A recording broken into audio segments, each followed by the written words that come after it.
Hello everyone, it's the Metal Geek. How y'all doing? Okay, so a lot of you probably looked at the title of this video and you're thinking, great, the Metal Geek is going to be hating on people who don't like this new Sega Genesis HD Flashback. Let's be clear here. If you actually played this machine and you did a review and you didn't care for it, that's cool, because you picked up the machine and you based your opinion on actual gameplay. No, where I have a problem is where people are going off on this and they never even picked up the controller. I'm talking about those people that just bash on AT-games just because they want to bash on AT-games. Now, I'm not going to sit here and point fingers and name names. For those of you who have done this, you know who you are. I'm not here to troll you. I'm just here to warn people to not listen to reviews from people who have not actually played the machine. This video is not a review. This is just about getting the facts straight about this machine. So let's go over this quickly, guys. AT-games has two different models of this flashback machine. They have the standard definition version, which uses AV cables. And then they have the HD version, which uses an HDMI output. Some people are saying that half the games on this HD model are homebrew arcade games. That's not true. There are homebrew arcade games on this machine, but it's not half the library. It's only 19 games. 19 out of the 85 games. Which means 66 games are actually Sega Genesis Master System or Game Gear games. Reviewers are also talking about the sound quality. They say, well, it sucks. The sound quality on the standard definition model isn't that good. A lot of people know this. It's been like that for years.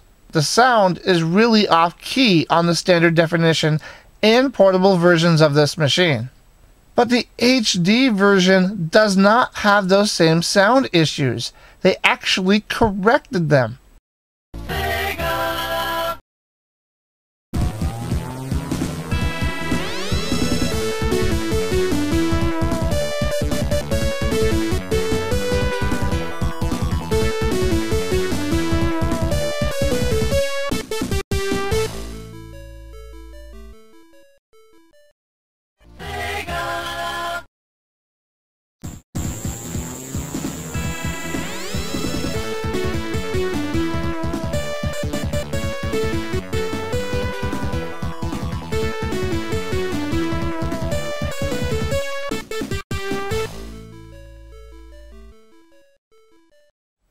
So when people are saying that the sound quality is garbage on this machine, I'm not understanding it, because the sound quality is very close to the original.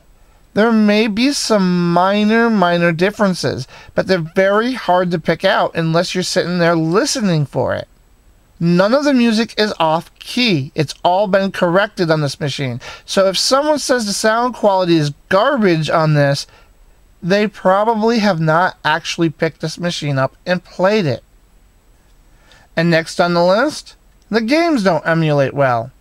Now, I know review models of this machine went out much earlier in the year, and there were some legitimate issues with the emulation, but AT-games basically vowed that they were going to correct those issues before the official release. I haven't found any issues with the emulation of these games so far.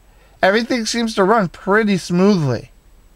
I haven't really had any drops in the frame rate or skipping or anything like that, at least no more so than how the games originally performed way back when on the Sega Genesis.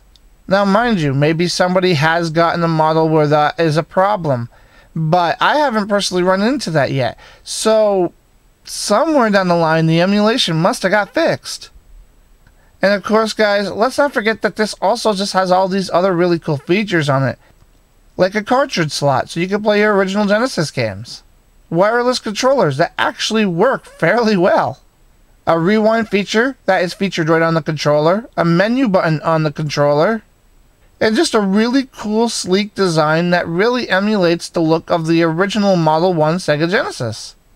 Guys, I'm not here to bash anybody's opinion, but I am here to warn you to please not listen to people who actually don't pick up and play these games or machines before they jump up and basically form an opinion about it.